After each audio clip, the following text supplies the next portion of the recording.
it's been a little while since I made a video. Summer here in South East Queensland has been very wet.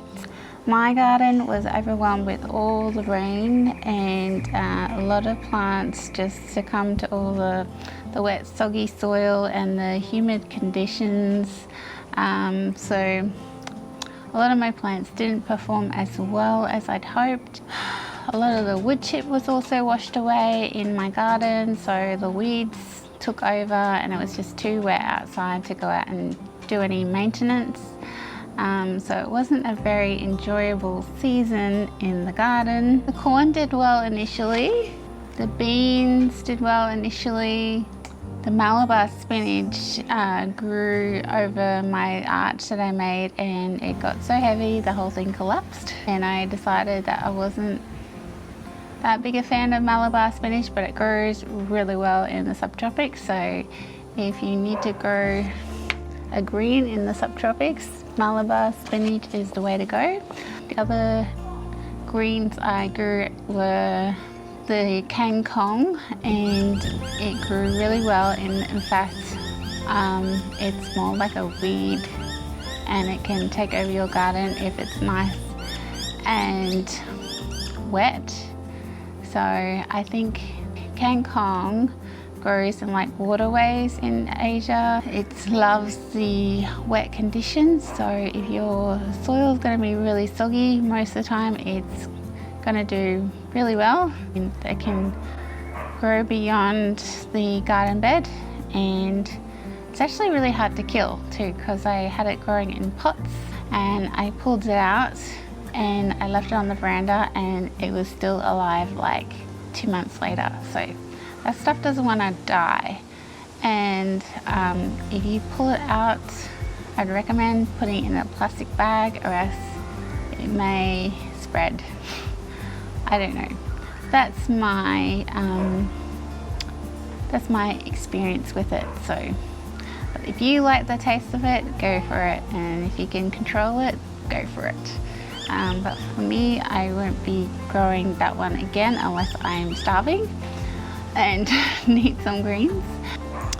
So I wanted also to mention, it's taken me a while to get back into the videos because one, my garden was a mess and I didn't have anything worth showing, which is sad because I put so much work into it, and it would have been nice to be able to show the positives, but you can't control the weather, so you just have to go with the flow and learn lessons and change what you do and do something differently next time.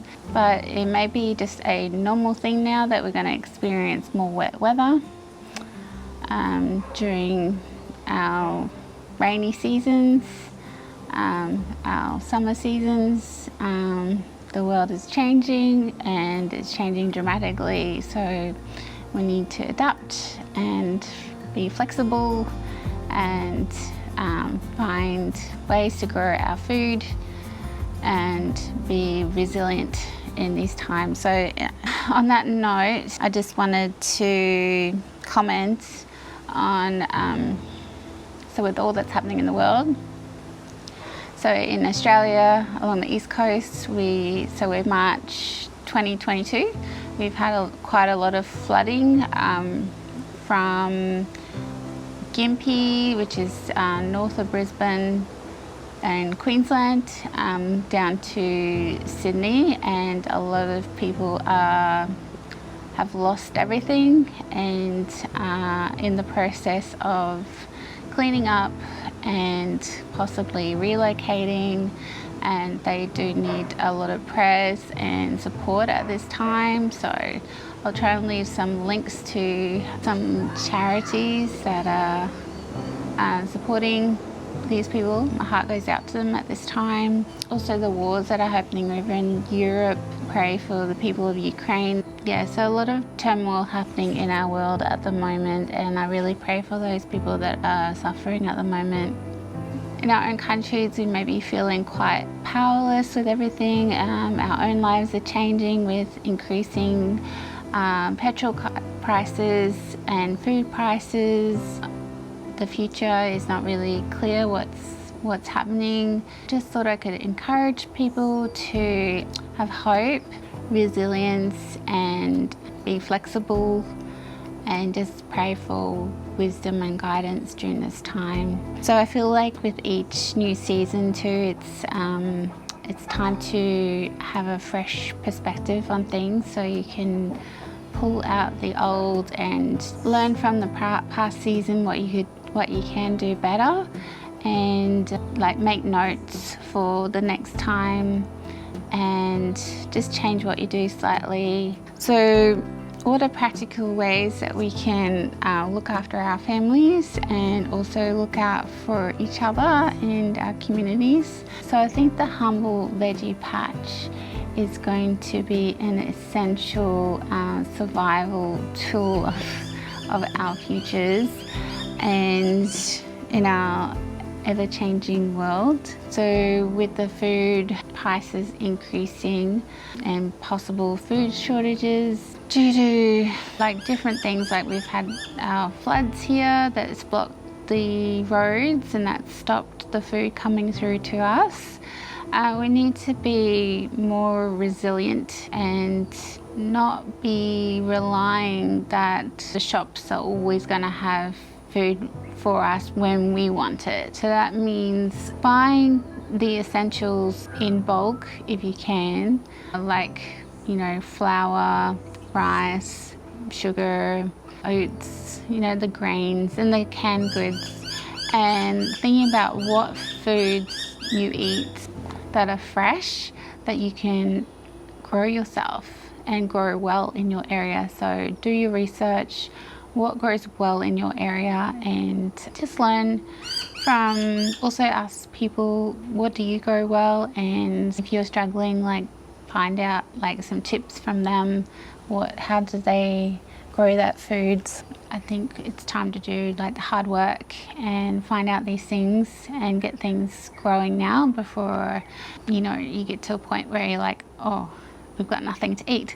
So learning to grow food is becoming not just a hobby, but a skill that we all need. Maybe the difference between like eating dinner tonight and not having anything to eat. So the other thing I would like to encourage everyone to buy seeds for the next 2 seasons. If you can buy heirloom seeds, you can save those seeds and know they're going to be true to that form. That's my understanding. And once you've got, you can just keep saving those seeds. You don't need to keep buying seeds. That's why heirlooms are so important. The hybrids, you're not going to get that. You're going to get something different to what you've saved the seeds from. I would finally encourage you to do your research and find out around you, like from your neighbours and your friends, who grows, what does everyone grow and what do they grow well. And in a time of where food is in short supply, like what can you trade with your neighbour that your neighbour grows well, that you can trade something that you grow well? For instance, does your neighbour have fruit trees that you can trade with, and eggs or honey, or someone's got a cow that they milk? It's just good to have a backup plan for your family if things are going to get more tough in the future and things are going to be in short supply. So today I'll be sowing my seeds for the winter veggie garden and also my flower seeds that need to be started in autumn. So typically I enjoy our winter growing season a lot more than summer because the day is obviously cooler and I can be outside during the day and not get overwhelmed with the heat of the sun, and actually enjoy being out in my garden. I sit out there, read books, and yeah, it's just a much more pleasant time of year for us here in the subtropics. The weeds are also less demanding and also the pests aren't as bad. Last year I was using the BT for the cabbages and that seemed to work really well. You can also use the the insect netting, and that can provide some protection from the insects as well. So I just wanted to show you what I use for seed raising mix. So I get one of these coconut coir peat blocks, and you reconstitute this with water, and it makes up to about 9 litres.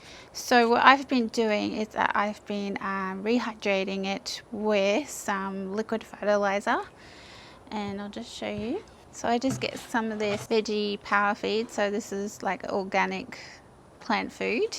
Mix it up with a 9 litre watering can, and you break open this and pop it in a container and then soak it and leave it.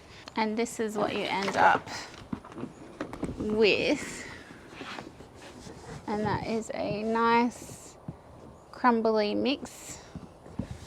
So I made this one up a little while ago, and I just haven't got around to sowing seeds just yet, because so this is still quite moist and ready to go. Okay, so for it to be well draining, I have got some sand and vermiculite. On the back of the vermiculite bag, it actually gives you a recipe for seed raising mix. So I've been using that as a guide. So I'm going to add to this coconut coir 250 of vermiculite. So that's like, well, it's quite light, so just over a cup worth of vermiculite.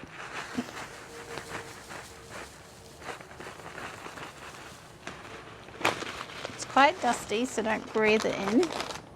And 1.5 litres of sand, propagating sand. So I'm just going to use the rest of this bag.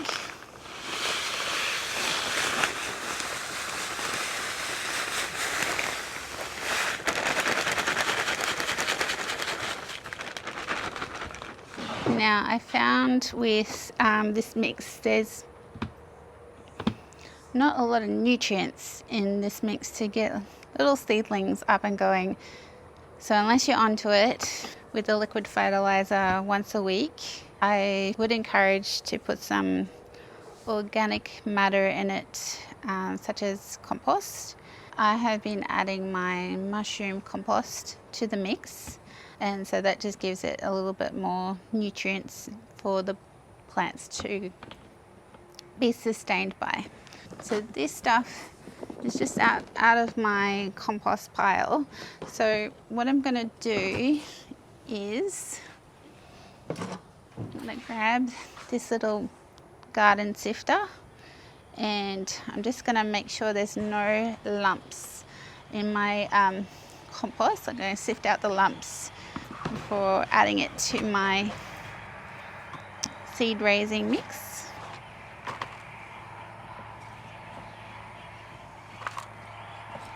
So I found that making up my seed raising mix in these storage containers are really good, because you can fit a large seed tray in it and fill up your seed tray without making a horrible mess everywhere.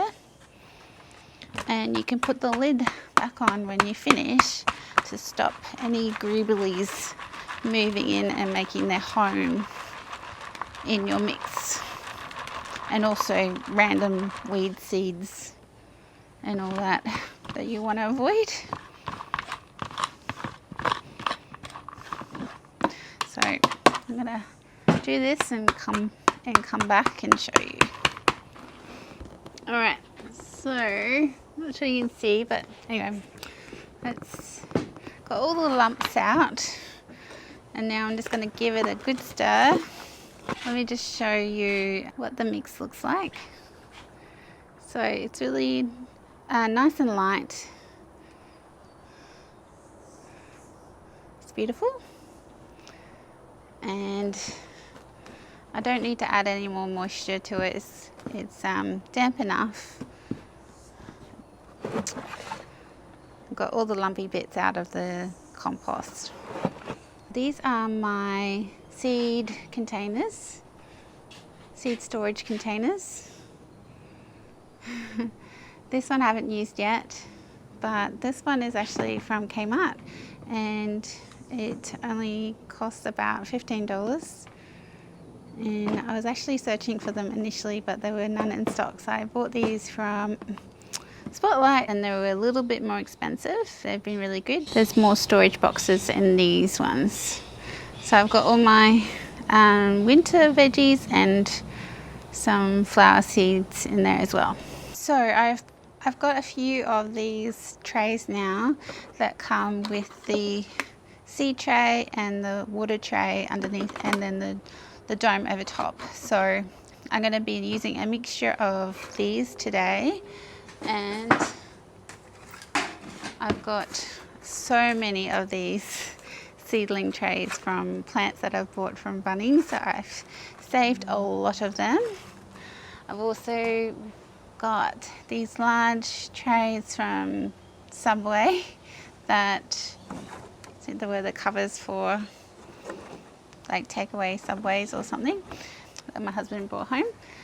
So I'm just going to be using these trays as like a water tray.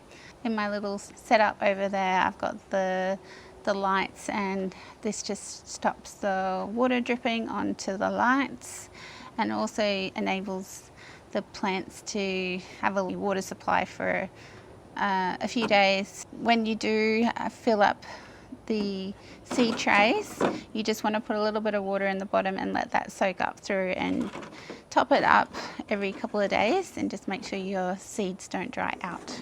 The technique with putting the soil in the trays is not anything special. You just got to make sure you fill up each little compartment with soil and not squish it down too much. So I'll do that now. So when you fill it up like this, you can either tap it or just gently push down the soil in each little compartment and then top it up a little bit more. So I'll just wipe away the excess soil. So I'm sure you know the basics of sowing seeds, but I will go over one lot, and then you can kind of get the gist of it. When you are filling up your trays, you just need to kind of figure out how many plants you're aiming for. I was going to plant bok choy, but I don't think I'm going to need 24 plants of bok choy all at once. Obviously you can divide your tray up, but ideally it's if you have one lot of plants per tray, then when it comes to planting out your plants, you're not leaving some plants in your tray because they haven't finished growing yet, and potentially disturbing their growth when you get the other plants out. So the beetroot does really well in winter here. The one thing I learnt from last winter is that make sure you plant your root veggies somewhere where they're going to get full sun all day, because I found last year I planted it in the corner of the garden, and in winter when the sun is lower, I found that the trees on our border shaded that part of the garden, so my beetroots weren't as successful as they have been in previous years. So with these beetroot seeds, either look on the packet which says 12 millimeters deep, or I think the general rule is planting the seeds twice the depth of the width of the seed. So another tip with beetroot seeds is that you can soak them in some water before you plant them, and that will improve the germination of the seeds. But these ones I'm just going to be a bit lazy and just pop them in. So I'm just going to get my pencil and work out 12 millimeters and just push into each little cell that little hole.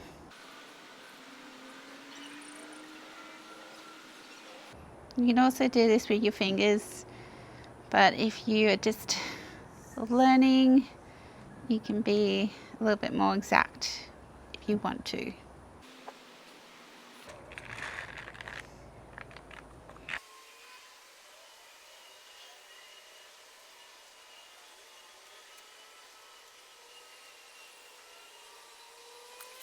With these seeds, you can just cover them up with your seed raising mix. Now for lighter seeds and smaller seeds like lettuce, you can just cover them up with vermiculite, and that will allow the seeds to come up easily through that vermiculite. Now once I've covered these up, I'm going to show you what I do next. So what I would do, just to give it a good head start, put that one. So this is what I do. So on here is like this seedling concentration, which is 20 mils, so which is 2 cupfuls, and I'd pop that in with some water, and I would fill up the bottom of this tray up to like that much, like a centimetre, and then I'm putting it under my growing lights there and just checking on it every day and make sure it's not drying out, and ideally feed it once a week with the mix. And once they've got their second lot of leaves, you should be able to plant them out into the garden. And lastly, don't want to forget to label your seeds, because you will forget. And got my little label. Okay, so I've finished all that mixture I've made up before, and I've got another cocoa block soaking in that fertilizer mixture, and I'll let that soak up for an hour or two and see what it looks like, and I'll keep going. It's gonna be a full day of seed sowing here.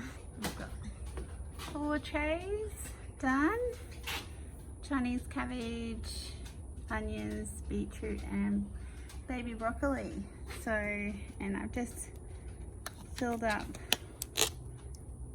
watered them from underneath. Look at that, it's soaked up already. So just gonna come back and make sure it's nice and damp on top. So you don't want to water from the top because it might disturb the seeds. So it's safer to water from the bottom in this early stage. Once they've got, I think they're 2 lots of leaves, you can water from the top. Okay, so that's all from me. I'm gonna have a busy day seed sowing, and hopefully I'll get all my veggies and flowers done for the season, but if I don't, I'll be doing it over the next few days. All the best for your growing season, for whatever season you're in at the moment. I hope this video encouraged you to sow your seeds and get started, and all the best to you and your family.